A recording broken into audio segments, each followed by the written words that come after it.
Will he come home tonight?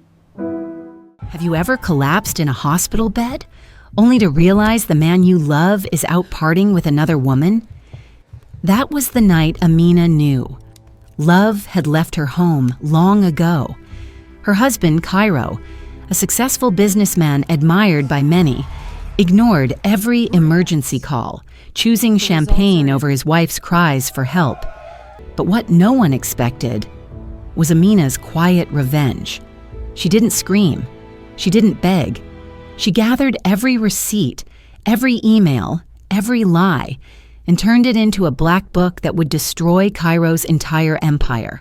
This isn't just a story of betrayal. It's about one woman who rose from the ashes, exposed the truth live on stage, and became a symbol for thousands who once stayed silent. If you've ever felt small in the face of betrayal, this is the story you need. Before we begin, tell me, where are you watching from?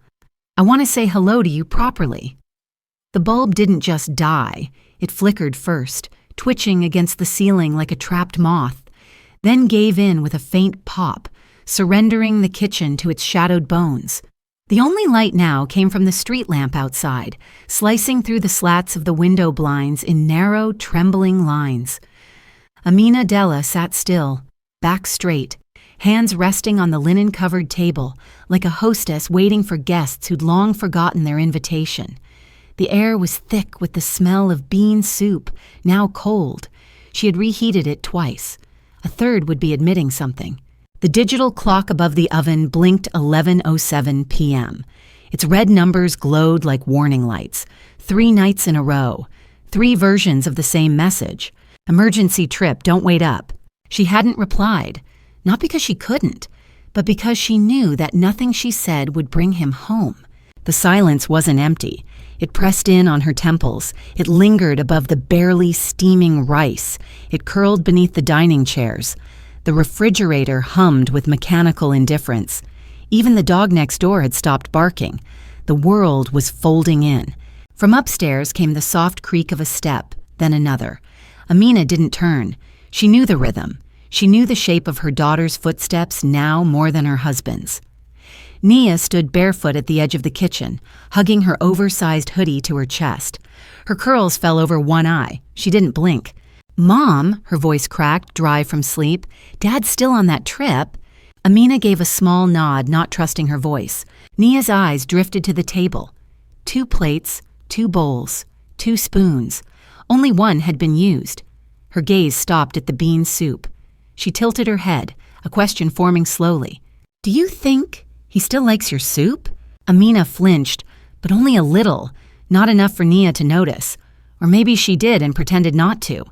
"It's late," Amina said. "Try to sleep." Nia didn't argue. She lingered for a second longer, then turned and disappeared back upstairs, taking her quiet disappointment with her. Amina exhaled. She stood slowly and walked to the sink, emptied the untouched plate with practiced care, rinsed the bowl, scrubbed it clean. The act felt holy, like clearing away an altar after a god had failed to show. She wiped her hands, turned toward the hallway closet. Her bare feet sank slightly into the rug. The air changed, colder here. She opened the door. Cairo's suitcase was gone. Of course. She looked down at the laundry basket, pulled out his shirt, his socks, still smelled faintly of him. Cologne and something else, something unfamiliar. Her hands hesitated, then folded, then paused again. Her thumb brushed something in the pocket. A fold of paper, crisp, slightly scented. She unfolded it slowly. A hotel invoice. Hilton Presidential Suite. 2 nights. Bottle service. Room service dinner for 2. Handwritten note across the bottom in blue ink. Sweetest anniversary ever. Love you, Z. Amina's eyes scanned the paper again, slower this time. The signature at the bottom stood out like blood on linen. Cairo Della. She didn't scream. She didn't cry. She walked over to the trash bin and sat on the floor beside it, the paper still between her fingers. Her hand trembled as she reached for her phone. It vibrated before she could unlock it. A message. From Nia. "Mom, I saw Dad. He was at the mall with some lady. They were holding hands." Amina stared at the screen. Her thumb hovered. She could feel her own breath. Heavy. measured. A second heartbeat in her ears. She typed, "Maybe it's a coworker." Then deleted it. Typed again. "He's probably helping someone." Deleted. Finally, she typed, "Come to bed, it's late." She pressed send, then turned the phone face down. The walls inched closer. She picked up the invoice again, the edge sharp against her palm. She wanted to rip it, to tear the truth into pieces small enough to swallow. But her hand wouldn't move. The kitchen light was still out. Only the street light filtered in, casting broken lines across her face. She stood, walked back to the stove, poured herself a cup of tea she no longer wanted. The cup was warm but tasted like ash. She held it anyway, as if the heat might seep into her bones and stop them from shaking. She sat at the table, in the chair across from where he used to sit. Her eyes burned, her lips trembled. Not because she didn't know, but because now she knew too clearly. Something in her cracked, a hollow sound like a door closing in a distant room. Then a tear rolled down her cheek. Not fast, not dramatic, just one. It slid into the tea she hadn't sipped. A small ripple in a sea gone still. The kind of ripple that comes before a storm. The floor rose up to meet her face, cold, unforgiving. She couldn't tell if it was the ground that had moved or her knees that had given up. The fluorescent lights above blinked like broken thoughts, spinning her vision into a soft, dizzy blur. Somewhere beyond the buzzing in her ears, she heard a chair scrape, a voice rise, a pair of footsteps running. But all she could feel was the pounding in her chest, wild, uneven, like a trapped bird flapping hard against its cage. Amina clutched at the desk with one hand, trying to lift herself, but her arm was jelly. Her breath came in short gasps now, tight, rushed, wrong. The floor smelled of antiseptic and paper, and someone else's perfume, her cheek pressed flat against it. She could hear someone shouting, "Call the nurse, she's going down." Then darkness folded her in. The next thing she remembered was the beep, a steady, rhythmic beep that dragged her back into her body. Her eyelids fluttered, dry and heavy, like sandbags in a windstorm. Then the white hit her. Too bright, too clean, a ceiling without shadows, the scent of alcohol, wipes, and latex gloves. She turned her head slowly, her neck ached. An IV, a heart monitor, a woman in scrubs checking a chart. No one else. Not him. The woman noticed her awake. "Mrs. Della?" she asked gently. "You fainted at work. We've stabilized you, but your blood pressure was dangerously low, probably from stress and exhaustion." Amina blinked, her lips moved. My husband?" The nurse hesitated. "We called him several times, left messages. His phone went straight to voicemail. Then he declined our last 2 calls." Declined. She repeated that word in her head like it was in another language. Declined. Not missed, not unreachable. He pressed a button and told her life. Not now. The nurse gave a sympathetic smile, the kind people offer strangers when they don't know what else to do, then walked out quietly, closing the door behind her. The room shrank. Amina stared at the ceiling. The same white tiles, perfectly aligned, nothing to distract her from the reality that she had collapsed alone, woken up alone, and would likely go home alone.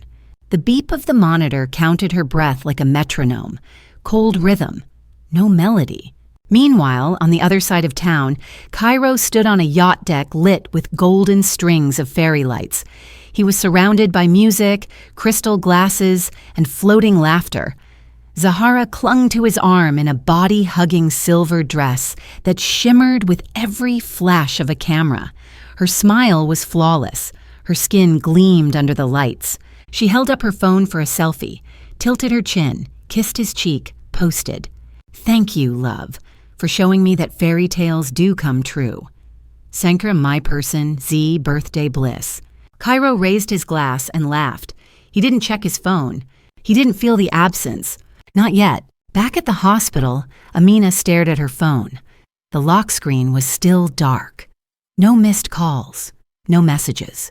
Just her own reflection staring back. Pale, older, worn. Something in her chest tightened, but it no longer surprised her. The door opened again. A man stepped in quietly. Older than Cairo, neatly dressed, but not flashy. The kind of man who always seemed to carry something unfinished in his expression. His voice came like a low tide, gentle but firm. "I saw your name on the emergency list." She turned, blinking. "Jabari?" He nodded, a small smile, hesitant. I wasn't sure if you'd remember me." Her mouth moved into a soft curve. "I remember." He stepped closer, stopping just short of the bed.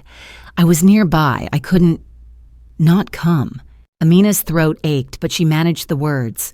"You're still with the audit team?" "Moved to the legal division last year." He reached into his coat pocket, pulled out a small bottle of coconut water, held it like an offering. "You used to drink this when things got stressful."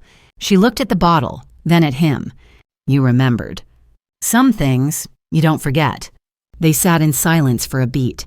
The monitor kept beeping. Life kept measuring itself. She finally asked, voice smaller than she intended, "Did they try to reach my husband?" Jabari didn't answer at first, just looked at her for a long moment, then nodded. "They did." "And?" He lowered his eyes. "They said the calls were rejected." The word again, like a bruise pressed twice. Her eyes stung, but nothing fell. No tears, just the sting. She leaned back against the pillows, her body folding inward like she was shrinking. She didn't notice when Jabari took a seat by the bed, but his presence filled the air, not heavy, not demanding, just there. She reached for her phone again, and just then it lit up.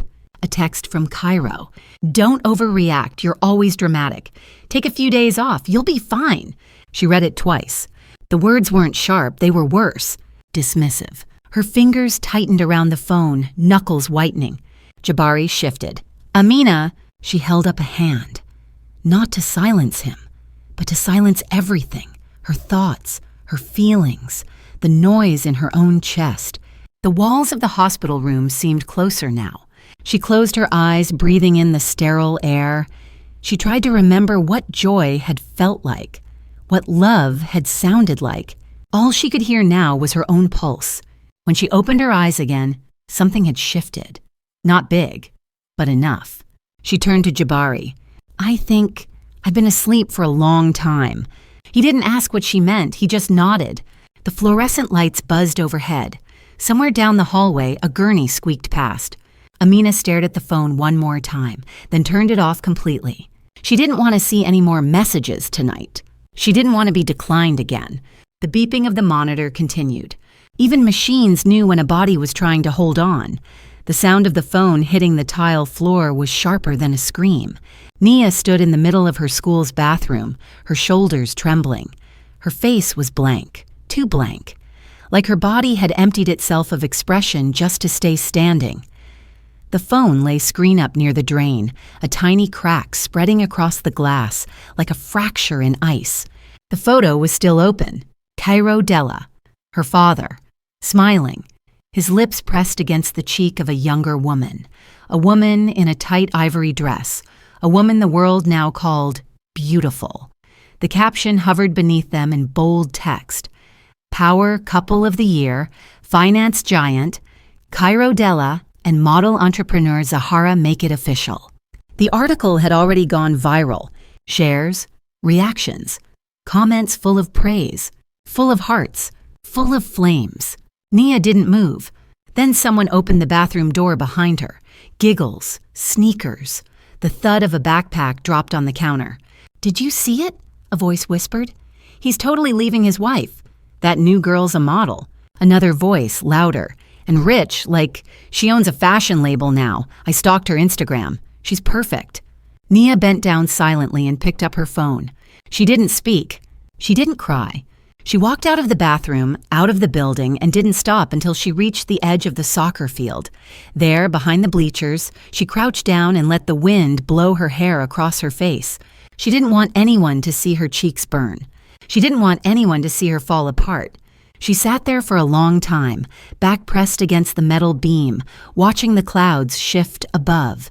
Somewhere deep in her chest, a piece of something familiar cracked in half. At home, Amina sat on the couch with the TV playing muted morning news. Her hands were folded on her lap and her eyes stared into nothing. A picture frame on the side table had been turned down. She hadn't touched it since last night. Then her phone buzzed. A headline, a photo. Her heart paused before her fingers tapped the screen. She saw them. Him, Zahara, together. Perfect lighting. His arm around her waist, the soft blur of laughter captured in still life, as if the world had decided to immortalize her betrayal in high resolution. She zoomed in, not on his smile, not on Zahara's skin, but on the cuff of Cairo's shirt. She recognized it. She'd ironed it last week. Still had a stubborn crease at the elbow that wouldn't smooth. Her eyes drifted to the background. The photo had been taken outside a boutique hotel in the financial district. She read the caption again. Her thumb trembled, not from sadness but fury. Not hot and wild, but quiet. Cold. A fury that didn't scream. One that waited. She stood, walked to the bedroom, opened the safe behind the wardrobe mirror, typed in the code. Their wedding anniversary. The irony didn't escape her. Inside was a folder, thin, important. She hadn't opened it in months. Bank documents, savings, a college fund for Nia, her emergency fund, Cairo's retirement contributions, the kind of folder that spoke of trust, planning, hope. She flipped through, line by line, until her fingers stopped. The final page, a transfer notice from their joint account to a newly formed company account, Zahara Lux Alatid, the recipient name Zahara M. Aduse, co-founder Cairo Della. The amount withdrawn was exact. Every dollar they had saved. Amina's lips parted slightly. She turned to her desk, opened her laptop, logged into her work portal. Her fingers moved fast, precise, like she was in another body, one that wasn't falling apart but rebuilding from the wreckage. She searched corporate registries. Zahara Lux Alatid appeared in bold letters, with a logo that matched the one she'd glimpsed on the viral article. And there it was, listed as a premium lifestyle brand, high-end fashion and cosmetics, based in Johannesburg, backed by private capital, operational director, Zahara Aduse, financial backer, Cairo Della. She sat still for a moment, let the weight of it settle, not the betrayal, not the lie, the theft. Because it wasn't just money, it was her future, Nia's tuition, her daughter's safety net. The years Amina had spent clipping coupons and skipping vacations so they could build something that would last. She didn't cry. She didn't reach for wine or prayer. She reached for a name. In her contacts, she hadn't messaged him in years. Jabari. A simple line. "Are you still good with legal firewalls?" The reply came faster than she expected. "Yes, what do you need?" She typed, "Access, discretion, and time." He didn't ask for more. He only said, "Give me a day." That evening, Nia came home late. Her steps were slow, heavier than usual. She didn't go straight to her room. She walked into the kitchen, dropped her bag, and stood there staring at the fridge. Amina noticed the redness around her daughter's eyes, but said nothing. Nia finally broke the silence. "Everyone's seen it." Amina nodded. "I threw my phone," Nia said, voice low. "In the bathroom. I didn't want to read what they said." "You don't have to." Nia turned to her. "Why would he do this? To us?" Amina held her daughter's gaze. "Because some men mistake quiet love for weakness, and some women mistake borrowed light for their own fire." Nia looked at the floor. "Is he coming back?" "I don't know," Amina said softly, "but I'm not waiting for him anymore." Nia hesitated, then slowly walked over, sat beside her mother. Her hand reached across the space and closed over Amina's fingers. They sat like that. Neither flinched. Neither apologized for what they couldn't control. Later that night, when the house had gone still and the moonlight spilled like spilled milk across the hardwood, Amina stood at the hallway mirror. She didn't fix her hair. She didn't check her skin. She removed her wedding ring. Her finger felt lighter, but her spine stood taller. She placed the ring in her coat pocket, then opened her laptop. She stared into the screen. Her own reflection stared back, soft, weary, but no longer uncertain. She opened a new document, typed 3 words. Fraud, theft, collusion, then saved the file. The title read, "When He Chose Her." She closed the laptop and whispered to no one, "If he's chosen darkness, I will be the one to turn on the light." The clock in the hallway ticked louder at night. Or maybe the silence just let it. Amina sat at the kitchen table, pen in hand, as though she were writing a letter to someone who didn't exist anymore. The notebook in front of her was matte black, unbranded, its cover blank like it had been waiting for a purpose. She had bought it years ago at a discount store, back when she still believed in things like recipe planning, gratitude journaling, lists of future vacations. But tonight, its pages filled with something else entirely. Dates, names, numbers, events. Each line written with a deliberate calm that bordered on eerie. The ink didn't tremble. Neither did her hand. Every entry was a fragment of betrayal cataloged with surgical precision. Hilton Hotel, room 1402, 2 nights, Cairo D plus Zahara A. Withdrawn, $42,750. Joint savings. Redirected to Zahara Lux Limited. Email to victor.mwangiacdigaccounts.com. See. Subject, adjust quarterly report. Request to modify client portfolio balance. Photo, Mercedes S580, company vehicle. Plate 8GB47, seen parked outside Zahara's residence 4 times last month. The evidence was not loud, it whispered. She turned the page, drew a small symbol in the top right corner, a keyhole, one of many, a quiet code only she understood, proof that secrets don't stay hidden forever. Not from someone who used to wash your shirts, sync your calendars, memorize the rhythm of your lies. Outside, wind passed through the trees. The house creaked in its own rhythm, like it was exhaling with her.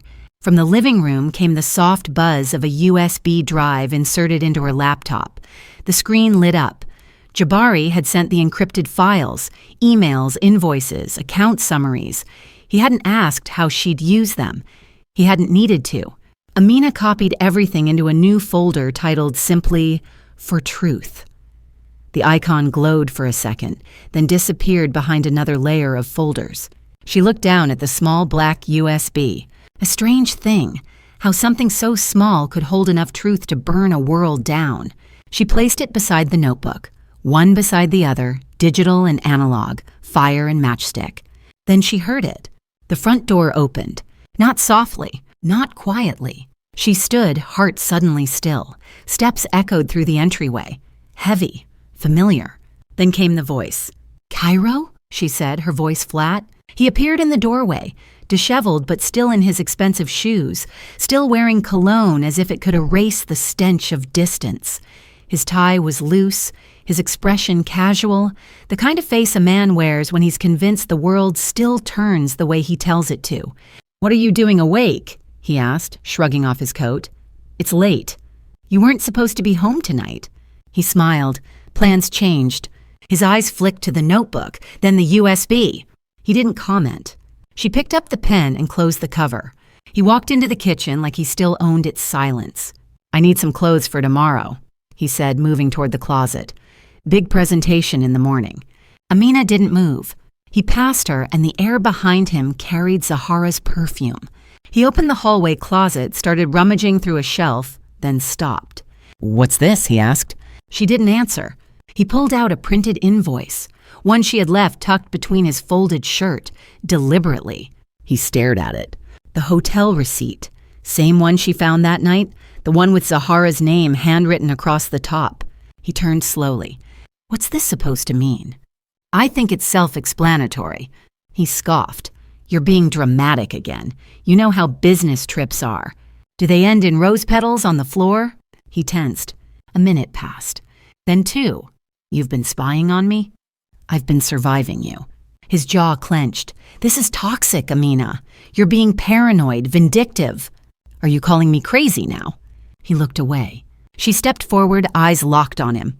"There's a difference," she said, "between being betrayed and being broken. One is done to you. The other, you do to yourself when you stay." He moved past her too fast. That's when it happened. A sharp sound, a slap of words, not hands. "You look tired," he muttered, like venom slipped between his teeth. "You've looked tired for years, like someone who gave up and decided to haunt her own house." She didn't flinch. "You think I wanted this? You think I enjoyed watching you fall apart?" Still, she said nothing. His voice rose. "You made this house dead, Amina. Everything's always cold. You're always cold. I couldn't breathe in here anymore." And for the first time, she smiled, not out of joy, but clarity. "You should have said that," she whispered, "when I collapsed at work, when they called you from the hospital and you declined the call."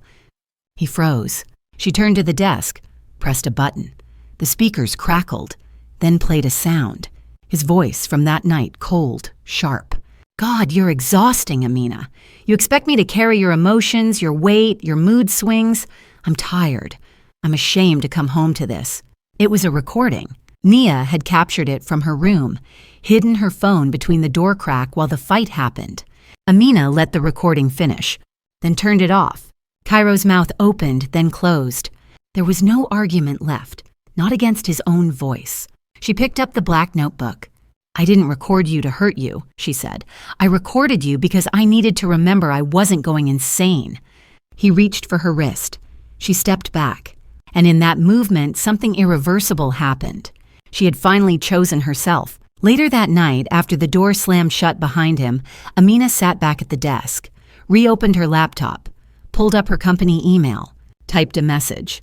To Internal Audit Oversight, Confidential, Subject, Urgent Financial Irregularities, Client Portfolio. She attached the files, all of them.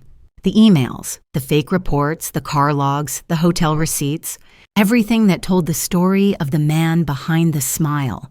Not because she wanted revenge, but because truth, like rot, grows in the dark. She stared at the screen, then pressed send. The file uploaded and vanished into the pipeline of accountability. The house was quiet again. The clock ticked on. Amina looked at the cup of tea next to her. Cold, still full. She didn't drink it. She picked up the USB instead, slipped it into her jacket pocket, not because she needed more proof, but because she was done collecting it. What she needed now was space and a storm to clear what remained. They laughed behind her back. Two girls in oversized uniforms whispering into their phones, their shoulders shaking like gossip made them feel lighter. Nia stood on the edge of the schoolyard, arms folded tightly across her chest, her lips pressed into a hard, thin line. She's the girl whose dad left her mom for that Instagram chick. She's got her mom's face sad and boring. Nia turned slowly. They didn't stop. One pulled up Zahara's page, full screen, a story reel of the new boutique showroom. The other pointed to a still from the recent yacht party. Cairo and Zahara kissing beneath a burst of fireworks. A crown emoji hovered over Zahara's head. The caption read, "Future Queen of the Della Empire." Nia didn't speak. She didn't walk away either. She took the phone from one of the girls with calm, deliberate fingers, deleted the photo, handed the phone back, and walked. She walked until the school gate disappeared behind her, until the world got quieter, until the ache in her chest settled into something heavier than pain, resolve.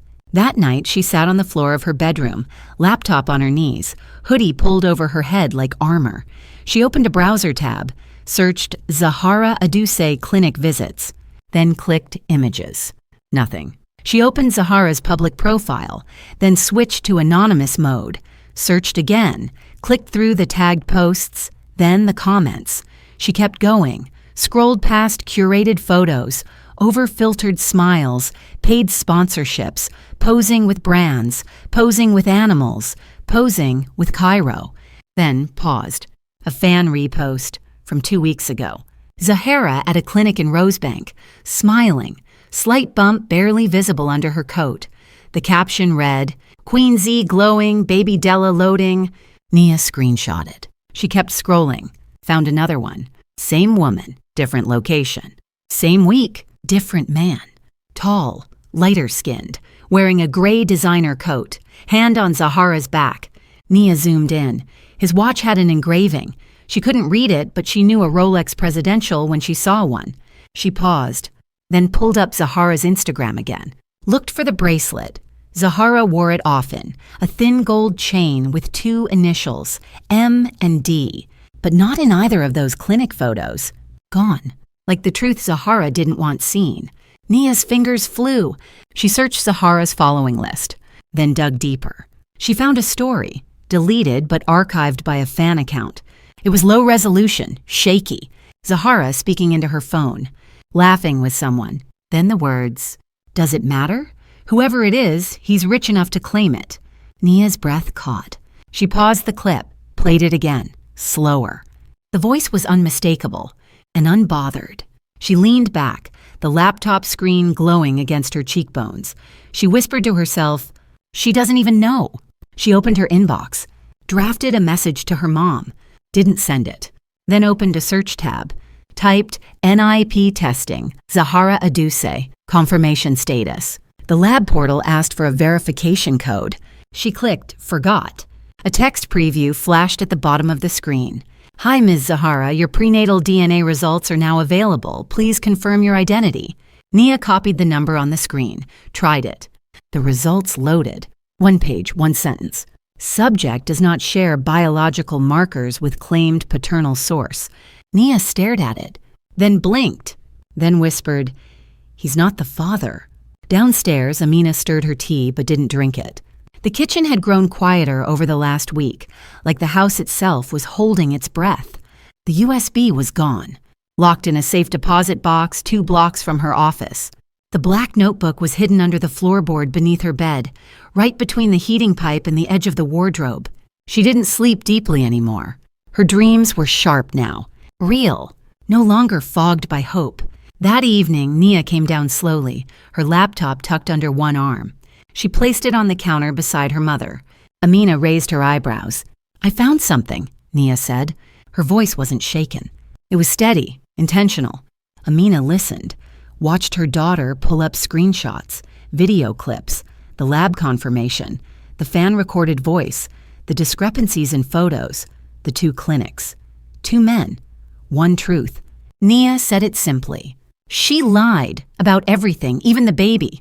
Amina said nothing for a long moment, then reached for her daughter's hand. She didn't squeeze it, just held it. Nia whispered, "Do we tell him?" Amina looked down at their hands, at the coffee-stained table where so many nights had been lost. She met her daughter's eyes. "We won't shout," she said. "We don't need to." "Then what?" "We'll stand." Nia frowned. "That's it?" Amina nodded. The world hears truth when it's said with stillness. That night, the lights stayed on longer than usual. 2 women sat at a table, making no noise. But the world outside was beginning to stir. By morning, Amina had printed the report, slipped it into a folder, along with a still from the video, and the clinic schedules Nia had uncovered. She sealed the envelope with tape and placed it inside her coat. She didn't look at it again. She didn't need to. The truth was no longer something she feared. It was something she carried. At breakfast, she placed a bowl of fruit in front of Nia. Nia raised an eyebrow. "No more soup?" Amina smiled. "Soup is for people waiting on someone." Nia smiled back. In her school bag, hidden beneath books, was a second copy of the lab report, just in case. Later that week, Zahara posted another photo, this time from a luxury baby shower planner's office. A soft pink dress. Her hand on her belly. Caption, "Heaven has already chosen the name." But the comments were different now. A new account had posted a story thread, a polite but damning collection of evidence. Clinic visits, timeline inconsistencies, anonymous voice clip, a DNA mismatch. No names, no slander, just dots. And the public had started connecting them. The final image was of a chain of custody form, cropped but clear enough. The initials Z Aduse at the top. The bottom read, 0% paternal relation. The comment section under Zahara's latest post turned, quietly, then louder. Amina scrolled through, standing in her office elevator, folder still in hand. The floor dinged. She didn't step out. She looked at the screen one last time, then closed it. She didn't need to read it anymore. The world had begun to speak, and all she had done was stand still, flash after flash. The room flickered like lightning trapped in velvet. 100 cameras blinked in chorus, chasing glamour through the ballroom's haze of perfume and money.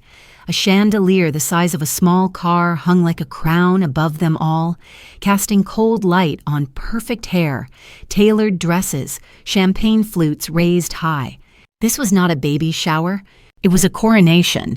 Zahara stood at the center of the storm, framed in soft peach satin that hugged her belly with surgical precision. Her makeup shimmered. Her heels clicked softly as she turned to greet another cluster of influencers, CEOs, socialites hungry for the scent of power. Cairo stood beside her, one hand resting on her back like ownership. He wore pride like a second suit. "This is what legacy looks like," someone whispered. "It's the beginning of the Della brand 2.0, another said, sipping rosé through glossy lips. On stage, a 3-tier cake gleamed under soft pink lights.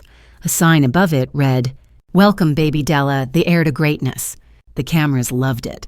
The reporters did too, even the sponsors. Zahara lifted her mic with grace. Her voice floated like sugar across the crowd.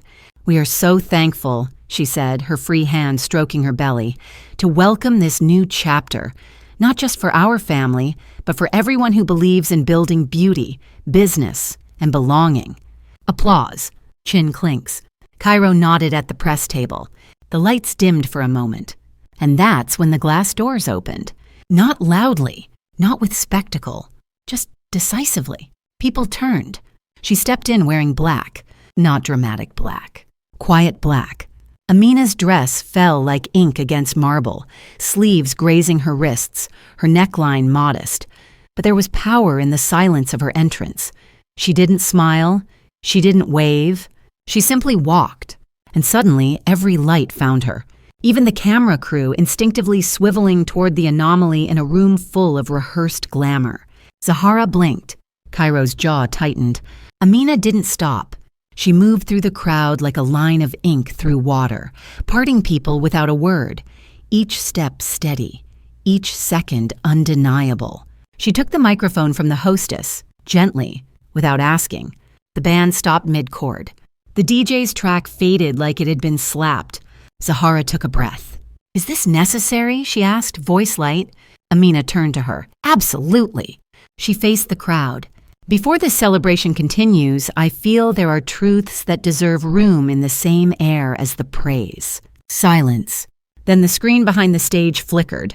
A slideshow began. Photos, receipts, bank transfers, emails, time-stamped reports.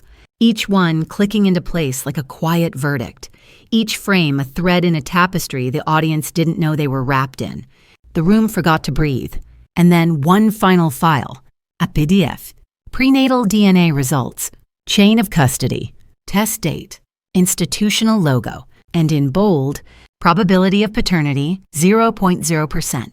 Gasps. Movement. Cameras zoomed. Cairo stepped forward. "That's enough." Amina handed the microphone to the moderator, then looked at him. Not in anger, but in the way someone looks at a stranger across a courtroom. "You left me on a hospital bed to raise her," she said, her voice low but clear. "You emptied our accounts to build someone else's dream, and then you stood here, next to lies, trying to rename betrayal as legacy." The moderator tried to speak. No one heard him. Zahara opened her mouth, then closed it. The screen behind her burned with proof. The pink lights now looked cheap. The cake, untouched, began to sweat under the heat. Photographers whispered to one another. Some began to live stream. Amina turned and walked away before anyone could speak again. No drama, no second glance, no tears, just finality. The doors closed behind her, and inside the ballroom applause did not follow, only silence, and the slow growing sound of reputations collapsing in real time. That night, the photos changed. The coverage changed. News outlets reposted clips from the party, but not of the cake, or the dress, or the toasts. They replayed the test result, the frozen expressions, the quiet that swallowed an empire. Online, hashtags bloomed like bruises. Della lies. Zahara scam. Not the father. Back at home, Amina placed her heels beside the door. She didn't rush. She poured a glass of water, sat by the window, and watched the light from the city pulse against the night. Her phone buzzed. A message from Nia. "Mom, I saw it. You were magnificent." She didn't reply. She looked out the window again. The night held its breath. But Amina exhaled, soft, long, and in that sound, there was nothing left to prove, only what would come next. It began with a phone vibrating against glass, then another, and another. The notifications swarmed like hornets across Cairo's lock screen. Headlines, tags, texts from board members, news pings, damage reports. One video thumbnail repeated itself. A still of Zahara frozen mid-blink, Amina standing behind her like judgment, wrapped in black silk. Press play to watch the moment everything fell apart. He didn't. The sunlight slicing across the penthouse blinds made him squint, but he didn't draw them. He stood shirtless in his living room, untouched whiskey in his hand, staring out at the skyline that had once felt like his throne. The phone buzzed again. He let it. His email inbox had crossed 500 messages. One from the Della Foundation legal team. 3 marked urgent. The rest were like tombstones, cold, stiff, final. He finally opened the app. Subject, immediate suspension. Pending investigation, client asset misuse. Board meeting, 3 p.m. today. Attendance mandatory. He tossed the phone across the couch. The glass in his hand remained still, unspilled, unapologetic. Across town, the hashtags climbed. Zahara Luxascam. Legacy built on lies. Justice for Amina. The image of the DNA test printout, blurry but legible, was now public record. A quote had been ripped from Amina's speech and turned into a meme. You chose to rename betrayal as legacy. Even his enemies liked it. Even his allies reposted it. Quietly, strategically. At Zahara Lux headquarters, chaos rippled through polished corridors. Models canceled contracts. Influencers issued vague apologies. Brand partners dropped off overnight. The pink and gold brand that once felt like prophecy now tasted like sugar, left too long in the sun. Zahara didn't leave her penthouse. She posted a story that morning. Muted lighting, piano music, her belly framed in silhouette. Sometimes silence is strength. But no one applauded it this time. The comment section filled with clock emojis, DNA jokes, snake gifs. Silence wasn't strength anymore. Silence was guilt. Back at the Della Capitol Tower, Cairo entered the boardroom 23 minutes late. No one stood to greet him. His chair at the head was still there, but his nameplate had been removed. He sat anyway. His CFO didn't look him in the eye. His head of compliance cleared her throat. Then the projector began. Emails, transfers, memos. Each slide carved something away. No one raised their voice, because they didn't need to. The paper trail shouted for them. A man in a gray blazer stood up. Legal department. We've also received whistleblower documentation from within our audit division, he said flatly. It confirms fund reallocation into a shell company registered under a romantic partner, not disclosed on any conflict of interest forms. Shell company? Cairo asked, dry. Zahara Lux lidded. Silence. A deep one. The kind that builds a gallows. Cairo adjusted his cufflinks, but his hands were slower now. Heavy. Sweating. Pending further inquiry, the man continued, the board will recommend prosecution for misappropriation of funds and breach of fiduciary duty. Cairo's voice cracked before it rose. You can't build this empire without me. No one built this empire with you, another man said. We built it despite you. And that was it. The meeting ended. Not with shouting, but with absence. Cairo was no longer essential. He was evidence. Outside, reporters waited. They called his name. He walked past them with his chin up, but his shoulders had already learned the weight of consequence. That evening, his assets were frozen. His name was scrubbed from press releases. And the photos of Zahara's baby shower were deleted from company archives. By nightfall, the city whispered a different story. And Amina, she said nothing. She watered the fern on her windowsill. She made tea for Nia. She turned off her phone. In her quiet, the world rearranged. The next morning, Cairo stood outside her front gate. He didn't knock. He waited. 30 minutes. Then an hour. When the door opened, it wasn't Amina. It was Nia. She didn't look surprised, only tired. He tried to smile. Can I speak to your mother? She's not here. He started. She'll want to know I came. Nia shook her head. She knows. Cairo's face twitched. Tell her I'm sorry. Nia tilted her head. Do you remember when she collapsed at work? He nodded slowly. When she asked where you were, Nia said, and you told her not to be dramatic? He said nothing. Nia stepped closer. Her voice was even. No apology will fit inside that moment. And she closed the door. Cairo stood still. The gate behind him buzzed and clicked shut. A mechanical goodbye. Back inside, Amina was in the garden, trimming the small fig tree that refused to bear fruit. Jabari stood a few steps behind, holding a basket for the leaves. He didn't speak unless she needed him to. Today, she didn't. She looked up at the sky. Overcast, but not gloomy. Quiet light. She said, more to the wind than to anyone, the truth always asks for a cost. Jabari placed the basket down. You paid it. She nodded. Now, she said, we'll see what comes next. The bridge was empty. Dawn hadn't fully arrived, but the sky had softened. The kind of light that didn't announce itself, just gradually erased the darkness. Amina stood at the middle of the walkway, wind brushing through the hem of her coat, hands tucked inside the pockets like she was holding something fragile. She wasn't crying. She hadn't for weeks. The city around her was still waking. Early birds moving behind fogged car windows, streetlights flickering off one by one like candles gently extinguished. Far below, the river moved slow and steady, its surface reflecting only hints of color, like a memory half remembered. Nia stood beside her, 15, hoodie zipped, eyes squinting toward the skyline like she was searching for something she wasn't sure existed. Neither of them spoke for a while. The wind shifted. Nia broke the silence. This where you used to come? Amina nodded. When things got hard? Not hard, Amina said. When they got too quiet. Nia's fingers fidgeted with the sleeve of her jacket. And now? Amina looked at her. Now I come to listen. To what? Amina tilted her head. The parts of me I buried to survive. They stood in silence again. But this time, it didn't feel like absence. It felt like prayer. Later that morning, the Della Foundation opened its doors for the first time. No ribbon cutting. No PR campaign. Just a silver plaque outside the modest gray stone building. Della Foundation, Advocacy for Women Rising from Harm. Inside, the walls were warm beige. The air smelled of fresh paint and bergamot tea. Soft armchairs sat beside leafy plants. Nothing extravagant. Everything chosen with care. Amina sat in the director's office, signing off on the final paperwork.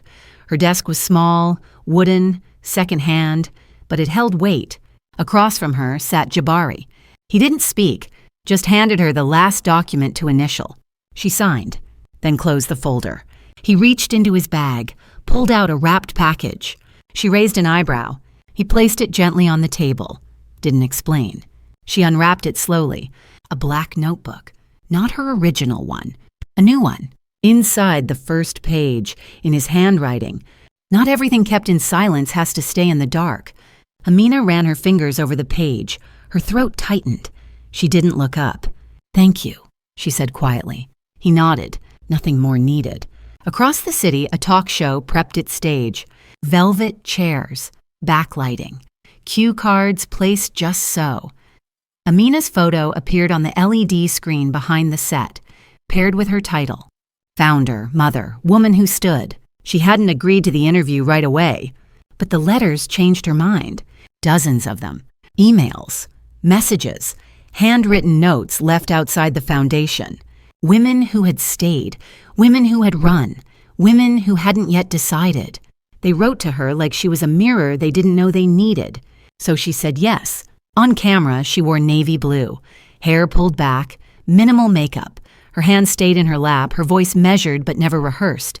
I didn't set out to become a symbol, she said. I set out to remember who I was before I forgot. The host leaned in. Was there a moment you knew you were done crying? Yes. What was it? Amina smiled, slow and sad. When I realized forgiveness wasn't for him. The host blinked. Then who was it for? Amina looked into the camera. For me. In the audience, a man in a baseball cap sat quietly in the back row. He didn't cry, but his eyes glistened. He didn't stand when she left the stage. He just watched her walk off, not in shame, but in understanding. She had left the room without needing to look back, and maybe that was what freedom looked like. Later that evening, Amina and Nia walked the grocery aisle together. Their cart was half full. Soap, rice, ginger, 2 mangoes. Nia picked up a box of crackers. "You used to cry in this aisle," she said softly. Amina paused. "Did I?" Nia nodded. "When you thought I wasn't watching." Amina didn't flinch. "I'm glad you were," she said. "Someone had to witness who I was so I could remember who I am." They turned the corner, left the past in aisle 6. At home, the window above the sink was open. A breeze carried in the scent of wet earth. Dinner simmered on the stove. No one knocked on the door. No one called. It was peace, not loud, not earned, but chosen. Later that night, Nia found Amina on the back porch. Stars scattered above like something had been broken and made beautiful. Nia sat beside her. "Do you think he'll ever change?" Amina thought for a long moment, then answered gently, "I think he already missed the chance to." They sat there until the wind shifted again. And then Amina said one last thing. Not to Nia, not to the wind, but to herself. "When they took love from me, they thought they stole my light. But all they did was hand me the match." She smiled, and for the first time in years, it reached her eyes. There are moments in life when everything familiar collapses, quietly, without thunder. No broken glass, no grand explosion, just the slow dimming of a light you didn't realize you'd been keeping alive for too long. And in that darkness, we meet ourselves for the first time. Not the version we showed the world, not the one trained to smile on cue, but the raw, trembling pulse beneath it all. Sometimes the people we love teach us pain in its purest form. They remind us that love without respect becomes a slow kind of erosion. But the beauty of breaking is that it also uncovers what was always indestructible. The human spirit bends. It doesn't vanish. It learns to breathe again in spaces that were meant to suffocate it. Healing is not a straight line. It's the quiet repetition of choosing yourself in small moments, pouring your own tea, opening the window to morning light, forgiving without forgetting. It's realizing that strength isn't loud. It's the voice that whispers, "Get up," once more. And forgiveness. Forgiveness is not an absolution for those who hurt us. It's a liberation for the ones they couldn't destroy. When we release the weight of what was done to us, we create room for what we were always meant to become. Not because they deserve peace, but because we do. We learn slowly that not every goodbye is a loss. Some are gentle doorways. Some are rebirths disguised as endings. There is courage in walking away from what no longer honors your worth, and grace in doing it without bitterness. Sometimes the most radical act of love is to let the past stay behind the door you've closed and keep walking toward the light that waits ahead. In the end, life doesn't ask us to be perfect. It asks us to be awake, to pay attention to what stays after the storm, to notice the fragile beauty of ordinary days, to carry kindness even when the world feels unkind. Because no matter how deep the night, morning always finds a way. So wherever you are listening from, if you've ever been broken, betrayed, or silenced, remember this. You are not what happened to you. You are what you decide to rise from. Every scar is a sentence in the story of survival, and every breath after pain is proof that you still belong to tomorrow. Thank you for sharing this journey. If this story touched something in you, leave a comment and tell us where you're watching or listening from. We'd love to hear your thoughts. And if you believe in stories that speak to the heart, don't forget to follow, subscribe, and stay with us for the next chapter of hope, healing, and the quiet strength that lives in all of us.